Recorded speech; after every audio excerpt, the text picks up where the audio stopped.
Assalamualaikum warahmatullahi wabarakatuh. Perkenalkan, nama saya Seliriana Fajrin dari semester 2B.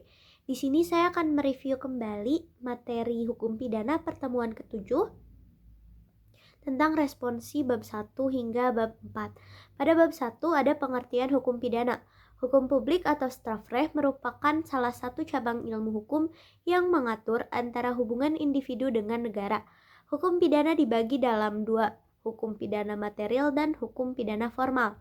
Menurut Profesor Mudyatno, hukum pidana material terdiri dari yang pertama ada perbuatan pidana, yang kedua ada pertanggungjawaban pidana, dan yang terakhir ada sanksi pidana. Fungsi hukum pidana ada dua, yang pertama fungsi umum dan yang kedua fungsi khusus. Sumber hukum pidana ada 4. Yang pertama KUHP, yang kedua peraturan-peraturan di luar KUHP seperti Undang-Undang Tindak Pidana Korupsi, dan yang ketiga ada memori penjelasan KUHP, dan yang terakhir ada hukum pidana adat. Pembagian kitab undang-undang hukum pidana yang pertama, bagian yang bersifat umum diatur dalam buku pertama atau buku 1, yaitu pasal 1 sampai 103. Yang kedua, bagian yang bersifat khusus diatur dalam buku 2, pasal 104 sampai 488 tentang kejahatan, dan buku 3 pasal 489 sampai 569 tentang pelanggaran. Berlakunya hukum pidana ada dua. Yang pertama menurut waktu dan menurut tempat.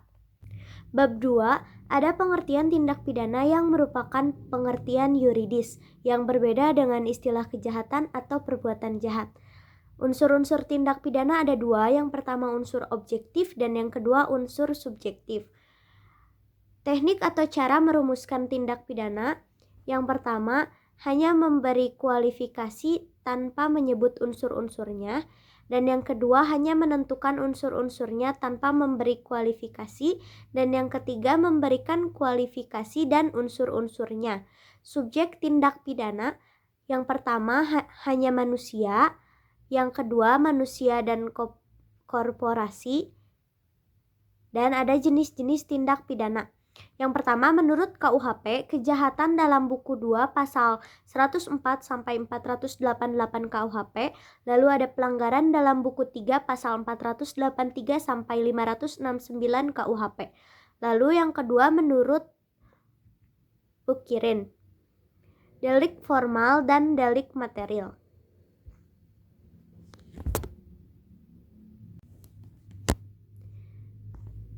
Bab 3 Pembaharuan Hukum Pidana di Indonesia. Sejarah berlakunya KUHP di Indonesia berasal dari WVS Belanda melalui pasal 75 RRJO, pasal 131 15 sejak 1 Januari 1918. Alasan diadakan pembaharuan, yang pertama alasan politis, yang kedua sosiologis, yang ketiga praktis, yang keempat adaptif. Cara-cara melakukan pembaharuan KUHP. Yang pertama kriminalisasi, yang kedua deskriminalisasi, yang ketiga rekriminalisasi, yang keempat depenalisasi, yang kelima mitehering. Metode pembaharuan KUHP. Yang pertama evaluasi, yang kedua kompromis, yang ketiga global. Bab 4 ada hubungan sebab akibat.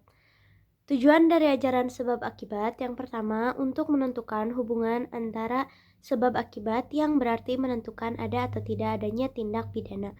Yang kedua untuk menentukan pertanggungjawaban seseorang atau suatu akibat tertentu yang berupa suatu tindak pidana. Teori-teori ajaran sebab akibat, yang pertama ada syarat mutlak, yang kedua ada teori individualisasi, dan yang terakhir ada teori generalisasi.